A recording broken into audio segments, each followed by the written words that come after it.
Bueno, vamos a ir muy corto porque esto es algo muy complementario. Bueno, ¿qué es lo que en cierta forma es, digamos, acá lo que vamos a hablar un poco es de una palabra que tiene una difícil traducción que es impairment, ¿no? O sea, decimos, bueno, ¿qué es impairment? Impairment es como que decir, bueno, el desparejamiento, ¿no? O sea, Rafael hablaba recién de que nosotros tenemos que considerar, digamos, el riesgo en el momento de hacer una operación, decir cuánto tiempo, la vida útil de ese riesgo en nuestra cartera. Entonces, no es que tenemos que estar pensando en cuánto, digamos, en cuál va a ser el riesgo hoy, sino cuál va a ser el riesgo durante toda la vida útil, digamos, de ese bien, de ese arrendamiento. ¿Cuáles son nuestras obligaciones? Vamos a tener que hacer, y por eso es importante, digamos, tener los sistemas y procesos adecuados, vamos a tener que hacer una información sobre los ingresos por leasing, por arrendamiento. Esto se puede componer, bueno, vamos a tener una amortización, vamos a tener una ganancia por interés y vamos a tener otro tipo de ganancias. Puede ser servicios prestados o mismo una ganancia de residual. También vamos a poder tener pérdidas, ¿no? Esto es una cuenta de ganancias y pérdidas. Entonces, esto requiere que la IFRS 16, que el arrendador tenga la metodología, los elementos necesarios como para poder determinar contablemente y demostradamente cada uno de estos puntos. La información sobre exposición de riesgo residual del activo en leasing. También, como decía Rafael, si yo voy a tener arrendamiento operativo, arrendamiento puro, leasing operacional, digamos, yo tengo que tener una metodología que llevo en mis libros, la cual digo, bueno, tengo determinados estándares, determinados modelos en los cuales estoy llevando de una forma concreta esa medición de ese riesgo residual del activo. Entonces, tengo que expresar cómo manejo el riesgo con el derecho retenido sobre esos bienes, ¿no? Especialmente sobre bienes de leasing operativo. ¿Por qué? Porque en un arrendamiento financiero, digamos, claramente esa amortización va a ser mayor. En un arrendamiento operativo yo ya estoy tomando un riesgo. Y entonces tengo que estar muy atento a las fluctuaciones del mercado. Entonces ya Basilea ya dice, bueno, mídeme constantemente este riesgo residual que tú has tomado para ver si las condiciones de mercado han variado. Y, digamos, tengo que declarar aquellos bienes diferenciados por clases significativas de activos. Si ustedes tienen, digamos, por ejemplo, en su cartera el 50% de carros, digamos, con decir, bueno, aquí tengo un modelo para carros, creo que no basta. O sea, todos sabemos que una curva de depreciación de un Jaguar no va a ser la misma de un Jetta. Digamos, tengo un mercado mucho más pequeño de reventa o, digamos, hay otros casos. Y entonces no me va a bastar a mí con tener un esquema, un modelo que diga carros, sino que tengo que entender en cuanto a la concentración de cada tipo de bienes, un modelo específico o por lo menos, digamos, algo que trate acerca de las similitudes o diferencias de cada tipo de activo significativo. Después, obviamente, cuando ya caemos al 5%, iremos al rubro otros y ahí irá. Esto es un poquito una línea de tiempo respecto a lo que decía Rafael en cuanto a la aplicación de las normas. ¿Dónde están las compañías? 2016. Digamos, ¿qué están haciendo hoy? Roadmap. Están todas analizando el impacto y están planeando. ¿Por qué? Porque la verdad que agarra a un montón de empresas todavía diciendo, bueno, ya va a venir, ya la norma se aplicará el 1 de enero del 2019. Pero Roberto, ¿cuánto es una implementación de sistemas? ¿Cuánto lleva? Se nos fue un año. O sea, la implementación nomás. Viene antes la selección, el análisis, todo. Entonces, digamos, si ustedes me dicen, inicio hoy, voy a empezar hoy a pensar, y bueno, yo ya estoy en el 2018. Entonces, esa es la urgencia que esta línea de tiempo les quiere en cierta forma imponer, ¿no? Hoy deben empezar a pensar, hoy 2016, terminen sus proyecciones de 2017, cuánto van a vender, cuál va a ser mi modelo de negocios, y pónganse a pensar cómo van a atacar esto. Porque si no, el tiempo se acaba. ¿Qué es lo que requieren estas normas? Digamos, en el mercado 1 es normal que uno dice, bueno, tengo este cliente en problemas, tengo un carro, tengo una plataforma petrolera, tengo unos montacargas, tengo un camión. Entonces, agarro el Blue Book, ¿cuánto vale eso? Calculo los costos de reposición y todo, como dice Rafael, digo, ¿cuánto me tomará venderlo? Ah, listo. Eso me sirve más o menos para darme una idea de cuál es mi valor hoy a exposición al riesgo. Pero me están pidiendo hoy que ponga, digamos, estos siguientes elementos dentro de mi modelación del riesgo, que son el pasado histórico. Ese es el más fácil de conseguir. Cuando ustedes agarran un Blue Book, o sea, agarran la lista, no sé, de cada país tiene una distinta, lo que ustedes están agarrando es historia. Ya es historia antigua. Digamos, en el momento que salió Volkswagen con el tema de la emisión tramposa de gases, ahí ya se abrió un nuevo futuro, un nuevo presente. Entonces, Entonces ustedes tienen que incorporar el pasado, que es la información histórica, lo mismo que en el caso de incobrabilidad, o sea, cuando ustedes están analizando a un cliente, están viendo prácticamente su pasado, están viendo su balance, están viendo su pasado. Tienen que ver el presente, tener alguien ahí, digamos, algún cráneo que está diciendo, bueno, esto es lo que estoy viendo hoy, porque ya es más difícil encontrar la información presente, y tienen que proyectar el futuro, que aquí viene la parte complicada. Hay muy pocas empresas que están, digamos, en cierta forma viendo el futuro. Nosotros siempre aquí tratamos de mostrarles un poquito, digamos, un acercamiento a lo que hay mucha gente que está, digamos, tratando de adivinar el futuro. No diría adivinar, pero por lo menos están dando una mirada al futuro a lo que viene. Una de las ventajas que tenemos en América Latina es que tienden un poquito a tardar las cosas en llegar, pero ya no tanto. Ya no es así, el mundo está globalizado. Digamos, antes, digamos, para que un modelo de automotor llegara a Argentina pasaba mucho tiempo. Ahora las plantas son, digamos, son menos modelos y de atención mundial. Así que llega mucho más rápido un modelo. O sea, México exporta modelos a todas partes del mundo de automotores. Entonces, y seguirá. Sí, y seguirá. Saltarán por arriba. Por el muro pasa. Por abajo, por arriba.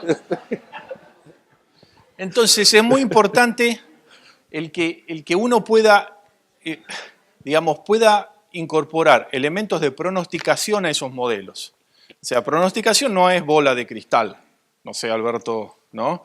Ahí tiene gente con turbantes, ¿no? Y que tiran saumerios. No es así. Sino claramente, ¿cómo se puede llegar a hacer un pronóstico?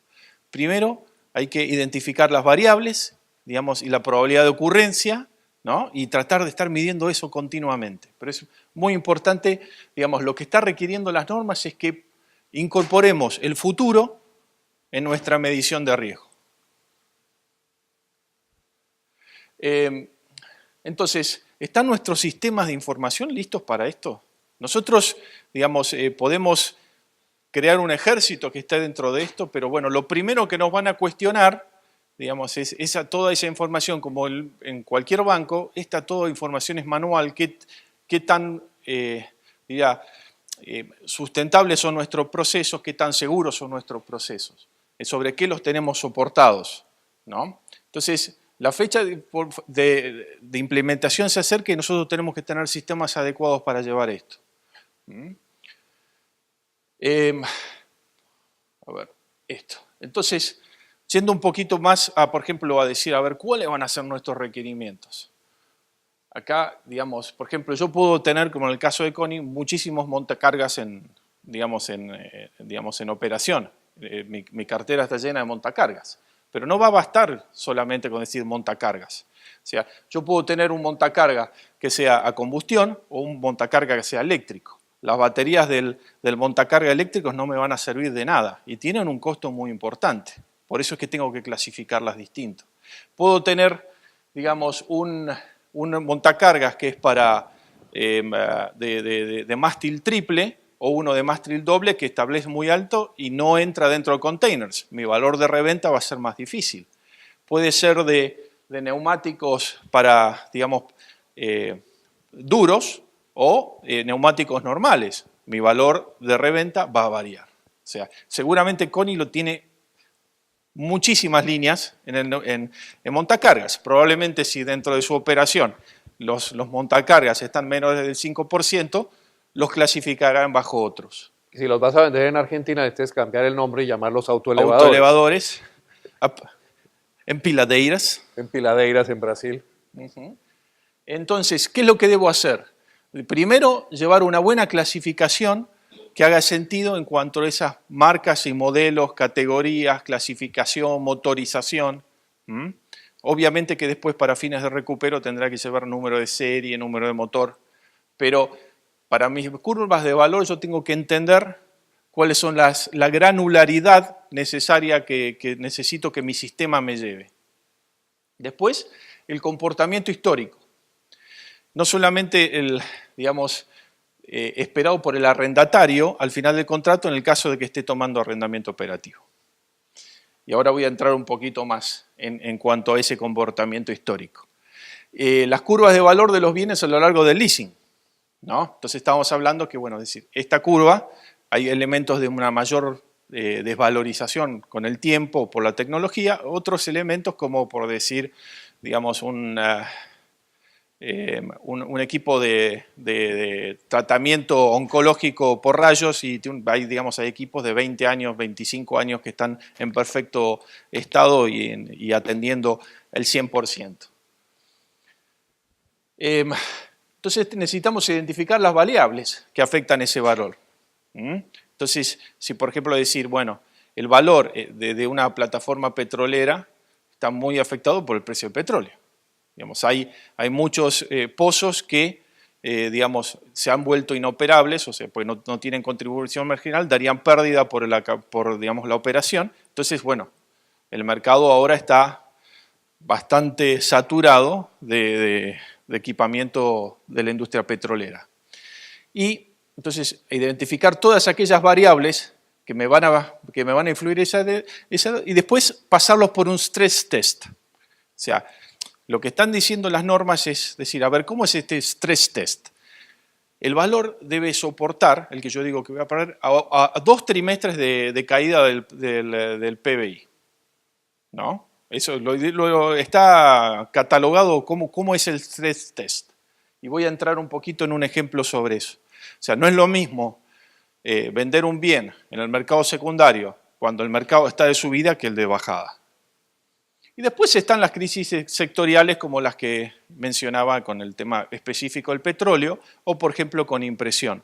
Impresión es un mercado que está siendo golpeado constantemente, entonces nosotros tenemos que entender, por más que al cliente que le hemos puesto la impresora sea muy sustentable, digamos, cuando uno habla de loss given default, está diciendo pérdida en el caso de default. Entonces tengo que reposer el bien y venderlo en un mercado secundario, ese cliente ya no lo tengo más. Tengo que pensar en el mercado en general. Entonces tengo que pensar en aquellas crisis que tengan que ver con la actividad que se va a digamos, donde puedo revender el equipamiento en cuestión. Bueno, acá les voy a dar un ejemplo de una curva de valor. Esto, como les decía, es la parte de información histórica, ¿no? Entonces imagínense la cantidad de datos que una empresa especializada necesita tener. Por eso es que muchas recurren a terceros que le pueden brindar esta información. La curva generalmente se compone de un montón de datos históricos, ¿no? Y que tiene una determinada diseminación, porque puede ser que tengan años de subida, años de bajada. Entonces se traza una media, ¿no?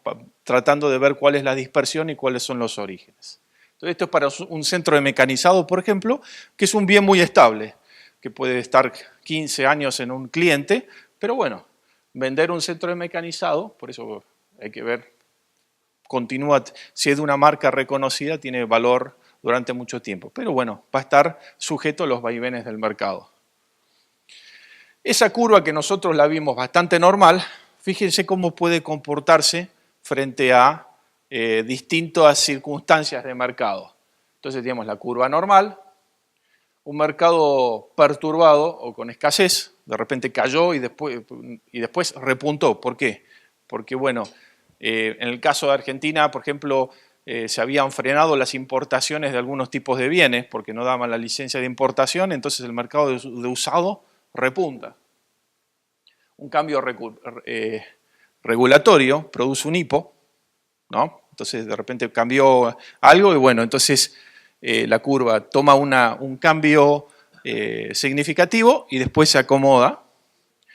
Alta obsolescencia. Eso se da mucho en los casos de normas ambientales, ¿verdad? Que cambian los estándares, pasó con los camiones, sí, sí. ¿cierto? Cambia, entra una norma a regir la chatarrización o algo por el estilo, entonces es como que tienes casi dos curvas que se ensamblan, ¿no? Cambió un poquito el mercado. Alta obsolescencia. ¿El BlackBerry? No, por favor. Alta inflación o cambio impositivo, ¿no? Generalmente la inflación, hoy hablaban de la inflación, digamos, a los que nos dedicamos a hacer dinero con el valor residual nos encanta la inflación, ¿no? Porque es como que se revalorizan los bienes, es un seguro frente a inflación, es un seguro frente a devaluación. O sea, a ver, tal vez, imagínense que, digamos, el que hizo un arrendamiento puro sobre carros en pesos mexicanos hace 2 años. Hoy, digamos, se fijan en un Blue Book de hace 2 años cuánto valía un Jetta de 3 años y miren cuánto vale hoy en pesos mexicanos. Se revalorizó mucho. Y bueno, y está obviamente la incertidumbre, ¿no? Hay un montón de variables que van a ser tal vez características de algún tipo de bien y que nosotros tenemos que decir, bueno, ¿qué lo puede afectar? Y siempre dejar un determinado margen de incertidumbre, ¿no? O sea, ¿por qué ustedes cargan un spread sobre sus operaciones? ¿No? Si ustedes supieran que el 100% de los clientes les van a pagar, y bueno, digamos, el spread sería menor. Pero hay siempre un margen de incertidumbre. Y esa incertidumbre requiere una determinada cobertura. Les decía sobre el stress test, ¿no? Dos trimestres de caída. Fíjense, digamos, esta gráfica del valor de los montacargas, ¿no? Cómo lo afectó, ¿no? La caída del PBI. Miren, estos son las ventas de montacargas. Entonces, si de repente, digamos, yo tengo una flota de bienes que generalmente pasa, yo estoy tal vez en un renting, se me cae un cliente y bueno, he recibido, digamos, 120 montacargas y los tengo que recolocar en el mercado. Entonces ahí voy a tener que tomar una decisión de si los voy a mantener en stock, si este mercado se va a recuperar rápido o no, y hacer simulaciones para ver cuál es la mejor forma de recuperar mi capital. Este es un cuadrito, digamos, ya tal vez lo he presentado en general antes, pero aquí les he resaltado una línea. ¿Qué constituye un valor? Digamos, y ahí está la diferencia cuando uno está hablando de tal vez, digamos, un loss given default, una pérdida ante default o tomar un valor residual. Cuando estamos hablando de un arrendamiento puro, generalmente estamos hablando de estos valores. Este es el valor de mercado in situ. Si un cliente tiene un carro y va a ejercer la opción de compra, agarro el Blue Book, digo, bueno, este Jetta vale tanto, aquí lo tienes, ¿no? Si quieres, págame este valor y te lo quedas. O sea, ya tiene el carro. Eso es fácil, un carro se mueve, pero si el cliente tiene un tomógrafo, un resonador, eso está dentro de digamos, de una jaula de Faraday, está protegido, tiene toda una instalación que ha sido montada especialmente para eso. Si le digo, bueno, devuélvemelo, tiene un costo de desinstalación y después poner un nuevo tiene todo un costo de instalación que es muy importante. Digamos, en ese tipo de equipamientos cumple un rol bastante importante. Entonces yo a un cliente, cuando estoy haciendo arrendamiento puro, le podría vender el equipamiento a este valor. Por ejemplo, en este caso es un centro de mecanizado. Imagínense que el cliente ya lo tiene instalado dentro de la fábrica. Tal vez para sacar el centro de mecanizado tiene que mover varias máquinas, el camión, ¿no? Ya ese costo logístico tiene un precio. Entonces yo se lo podría vender al centro de mecanizado en $230.000. Ahora, si esta es una negociación libre entre dos personas, digamos, con tiempo, uno deseoso de vender, otro deseoso de comprar, estoy en este valor más o menos, que es el valor razonable de intercambio, ¿no? Esto es lo que llamamos, generalmente ponemos en nuestros contratos de arrendamiento puro, que es el valor de plaza, valor normal. Ahora, cuando yo estoy, digamos, por Basilea, yo estoy tomando una posición conservadora, es decir, ¿cuál es el valor frente a una potencial de valor de recupero frente a digamos, un default? Yo tengo que tomar el valor de liquidación ordenada, Orderly Liquidation Value. Esto es lo que me dicen que debería ser el valor a tomar. ¿Y qué significa esto? Tuve que reposer el bien, tuve que asumir los costos logísticos. Si tengo que recertificarlo, tengo que asumir el costo de recertificarlo. Si tengo que hacer un refurbish, tengo que tomar los costos de refurbish. Y si tengo que pagarle una comisión a un vendedor, le tengo que pagar la comisión al vendedor. Y eso me va a dar un valor obviamente menor. Acá, como Rafael decía, también hay un tema de efecto de tiempo. Hay empresas que están tomando como un tiempo prudencial para reventa de un bien de 6 meses.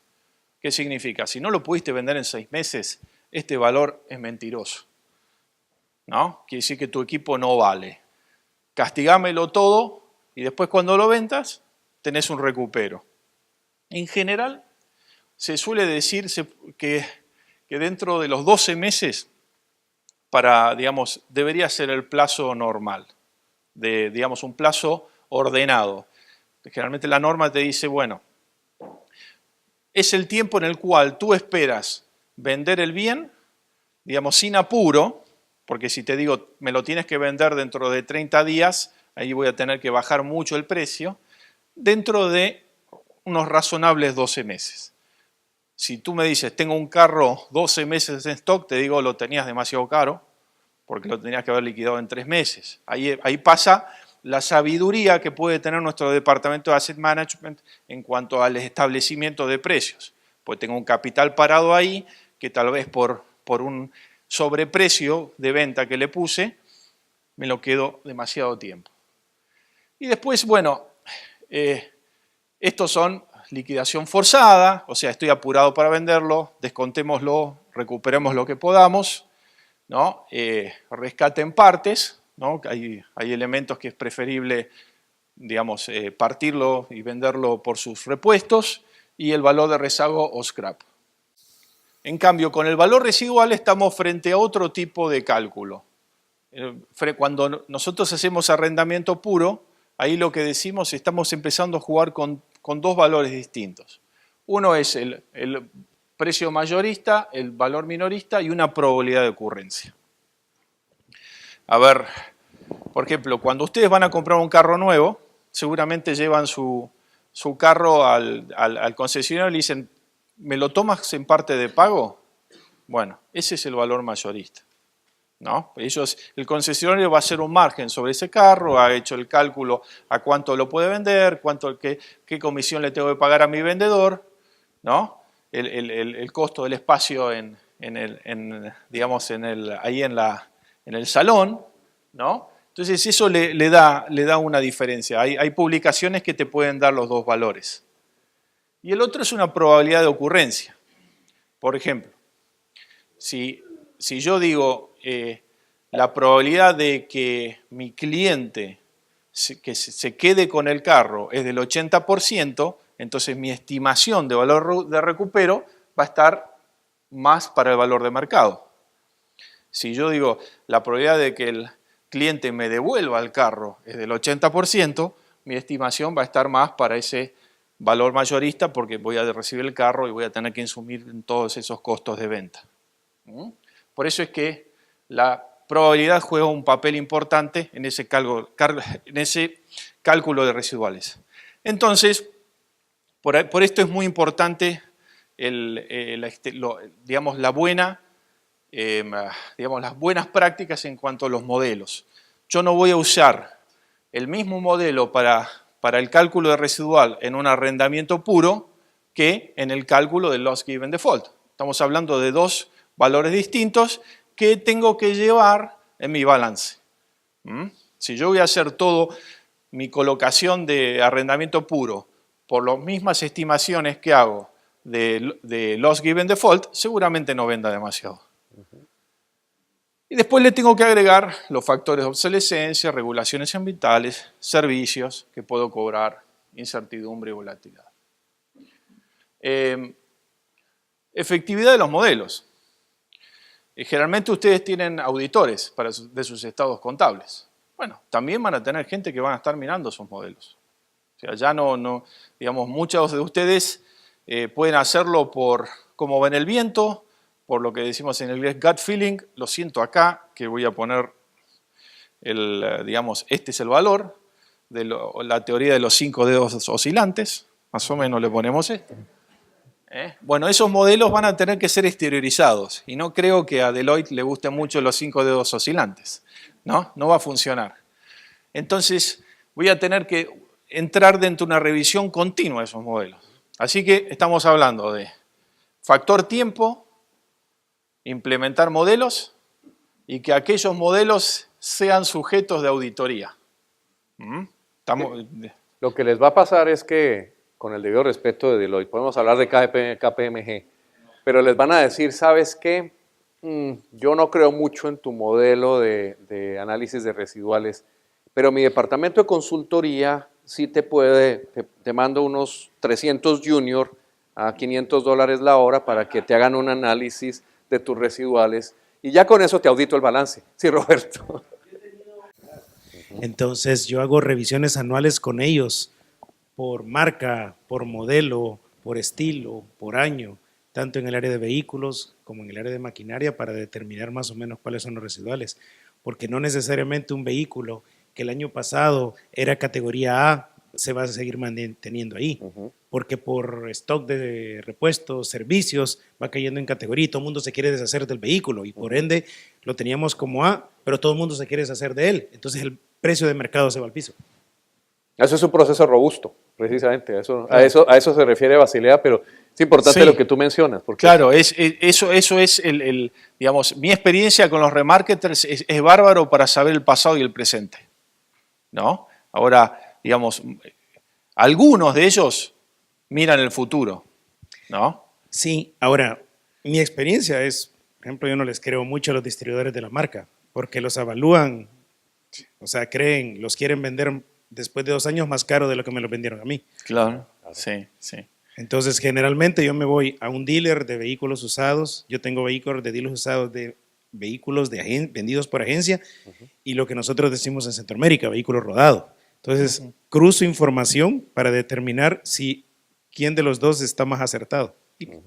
Extrapolo valores. Exacto. Lo que te va a dar ese dealer es una buena idea de lo que está pasando en cuanto también nuevos modelos que van a venir al mercado, que te pueden impactar en el precio de tu modelo, entre el valor de reventa, el mayorista, el minorista, porque también va a ser probablemente el canal tuyo al cual tú lo incentivas para que venda rápido tu bien y recuperar el capital, ¿no? Entonces es fundamental tener una buena alianza de esa forma.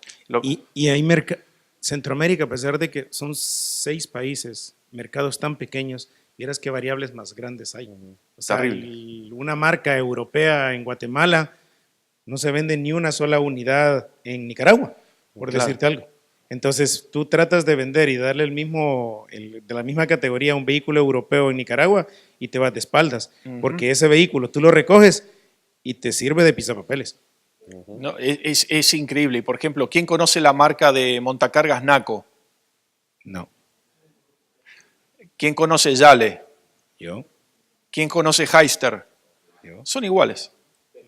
O sea, Correcto. NACO es la fábrica, Yale y Hyster son las dos marcas que utilizan. Entonces, tal vez en un mercado uno entra al consumidor y dice, no, los Yale son mucho mejores que los Hyster. Y cruza la frontera y dice, no, los Hyster son mucho mejores que los Yale. Técnicamente es el mismo montacarga, ¿no? Entonces, ahí está la imagen de marca y un montón de situaciones. Tal vez digamos, tiene mucho que ver cuando uno habla de máquinas, la fortaleza del dealer, del distribuidor, Sí. la provisión de repuestos. Hay muchos factores. Tú no que me dejarás mentir en el hecho de, por ejemplo, Colombia, que hables tú de un Renault, de un Fiat, o sea, y te para Centroamérica y te quedas así, ve, esa marca, ¿cuánto la voy a vender? O sea, las pegan saltos de depreciaciones anuales de hasta un 20%. Ujú. Sí, porque la Chrysler Journey, el otro día uno veía con el logo Fiat Journey, digamos, uno dice, bueno, es el mismo auto, pero a veces el tema del logo a uno le pega, ¿no? Porque uno tiene una percepción de marca que va más allá de las características técnicas, ¿no? Okay. Entonces, Rafa. nosotros nuestros modelos, Rafael, van a estar sujetos a esa revisión continua. Y es muy probable de que nosotros sepamos más que los que nos vienen a auditar, si puede ser una Big Four. La Big Four también se va a tener que poner, digamos, al día, decir, bueno, ¿qué vamos a hacer frente a esto? ¿Cómo lo vamos a manejar? Entonces, van a ser las variables, los cambios, las variables dependientes, y vamos a tener esa auditoría externa de modelos de valor residual y los given default. Estamos hablando de dos curvas de valor totalmente distintas. Una forma también que se están hablando mucho entre los bancos es justamente las comparaciones, ¿no? Es probable que venga una empresa y diga, no, la evaluación de tus carros, tu recupero esperado de los carros es muy alta, porque yo la estoy comparando con otro mercado donde está, digamos, mucho más baja. Entonces, tus modelos son demasiado agresivos, los tienes que castigar. Pero estamos en América Latina, tal vez un carro, digamos, el valor de un carro usado es mayor que en Estados Unidos, entonces tenemos que tener la capacidad, el conocimiento, la gente o aquellos instrumentos para defender nuestros modelos. Entonces, puede ser auditoría externa, comparación con modelos y también vamos a tener que hablar de la asesoría sobre tendencias futuras. Tal vez si somos una compañía de leasing grande como Leasing Bancolombia, podamos tener gente especializada en distintos tipos de activos. Si somos una compañía de arrendamiento pequeña, un banco pequeño, va a ser difícil o tal vez no se justificará tener un especialista de IT, un especialista de agrícola, un especialista de construcción, un especialista de carros, otro de camiones. Entonces nos convenga utilizar alguna asesoría externa que nos esté indicando digamos, esa visión futura acerca de cómo van a ir comportándose esas variables que incluí en mi modelo, ¿no? Entonces, resumiendo un poquito, el valor de mercado del bien, este puede ser valor residual o orderly liquidation value, obsolescencia, costo logístico de comercialización, tiempo de recupero, o sea, si en México me va a tomar un año recuperarlo, digamos en Estados Unidos me toma 30 días o 15 minutos recuperarlo, el impacto es totalmente distinto, por eso las curvas pueden ser distintas. Después voy a tener temas de tamaño del mercado, lo que les decía en cuanto al stress test, ¿no? Si de repente tengo un bien muy bueno, pero mi mercado local es pequeño, entonces tengo que exportarlo tal vez a otro país para poder acceder a un mercado más grande, tengo que tomar en consideración esos costos. Regulaciones legales y ambientales, ¿no? Es el caso de por ejemplo, sé que en Colombia el tema de los equipamientos médicos, no reposición ni reventa de equipamientos. Bueno, sabes que a veces algún tipo de equipamientos tendrás altas barreras para poder revenderlos o no los podrás revender. Incertidumbre y volatilidad. Esto es lo que en cierta forma deberían tener sus modelos, digamos, y que, como les decía, ya las empresas están trabajando hoy para poder tener esto implementado cuando llegue la fecha límite.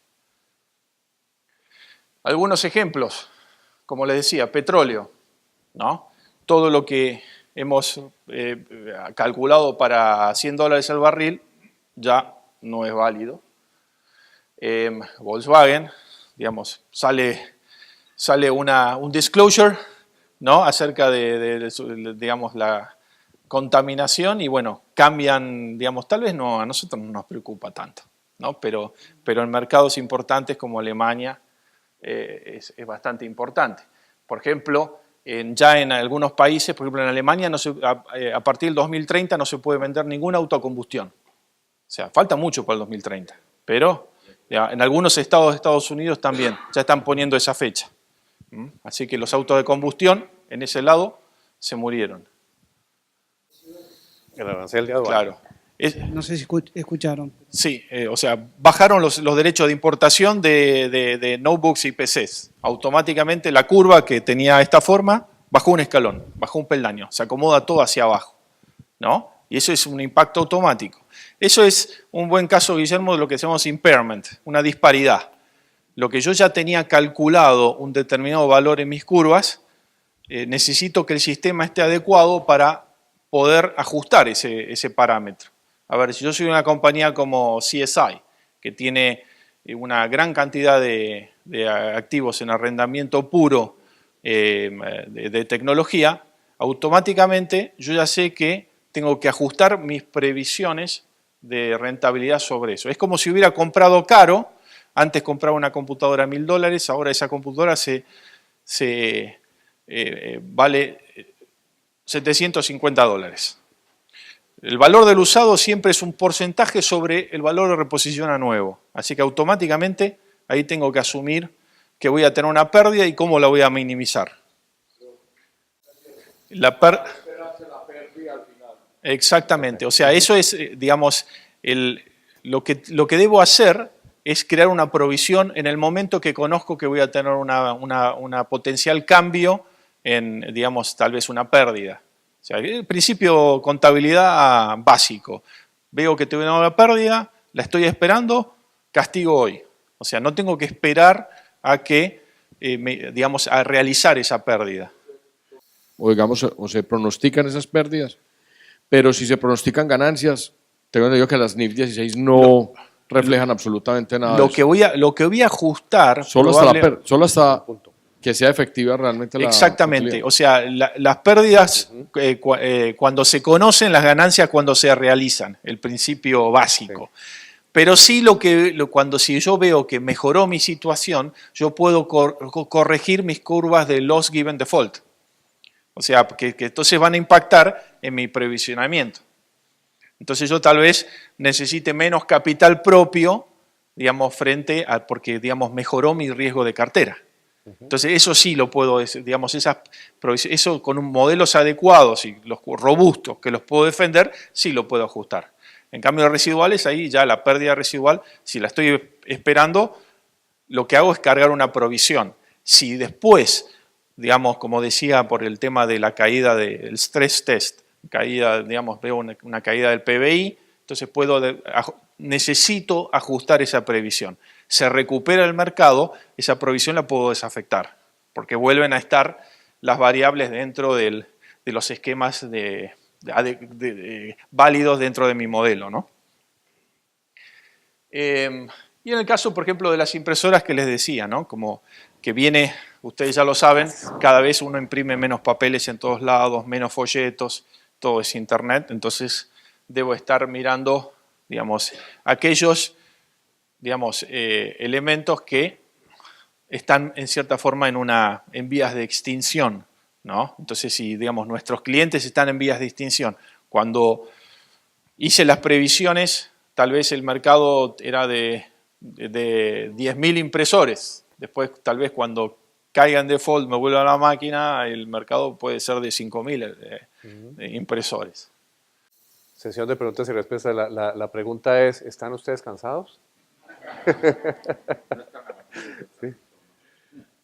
Pero bueno, yo creo que en esencia, pues, por favor, únanse a O únanme a darle un aplauso a Juan por el...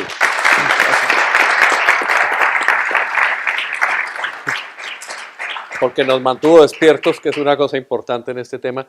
Pero yo creo que en esencia la conclusión que tenemos que tomar es la siguiente. Hay que tomar en serio esta nueva tarea que tenemos nosotros de mantener los ojos abiertos, pendientes, no solamente de la importancia que tiene el valor del bien subyacente, y hablamos del bien, Rafa, no del activo, sino del bien, ¿sí? El valor del bien subyacente para los efectos de los given default por un lado, y para los efectos de los residuales. Y ya está en el pasado el tema de que eso era optativo y era un nice to have, hoy en día ya es una obligación de todos. Y realmente sí es importante que nos vayamos ambientando para tener bien blindada la estructura de los procesos que se están aplicando para justificar esa aproximación al tema. Y cuando digo yo bien blindada es que cuando llegamos a sentarnos a negociar con Deloitte o con quien sea que sea le podemos decir, mire, este proceso no es que yo me lo inventé, yo Alberto no me lo inventé, tengo también un respaldo objetivo que me permite justificar la razón por la cual estoy utilizando esa metodología de determinación de los given default y de valores residuales. Yo creo que ese es en esencia uno de los temas que tenemos que considerar importante y mitiga un poco, José Antonio, el efecto de la mala noticia que equilibra las buenas noticias de la mañana. ¿Sí? Pero creo esencialmente, y ya para que nos podamos todos liberar, además agradeciéndoles la atención y la participación, que el objetivo aquí es que todos piensen un poco todos los efectos que traen estas nuevas normas, que se integran un poco también con los cambios que estamos viendo en el comportamiento de los clientes, y miremos cómo podemos ajustar nuestro modelo de negocio. Decía, con alguien estábamos hablando y decía, este negocio realmente es un negocio muy bueno, es un negocio muy noble, es un negocio muy agradable. Realmente todos los cambios que vienen no son para asustarnos, pero sí son para preocuparnos, en el sentido de que preocuparnos es lo que hacemos antes de ocuparnos. O sea, sí vale la pena que nosotros le pongamos atención a estos temas.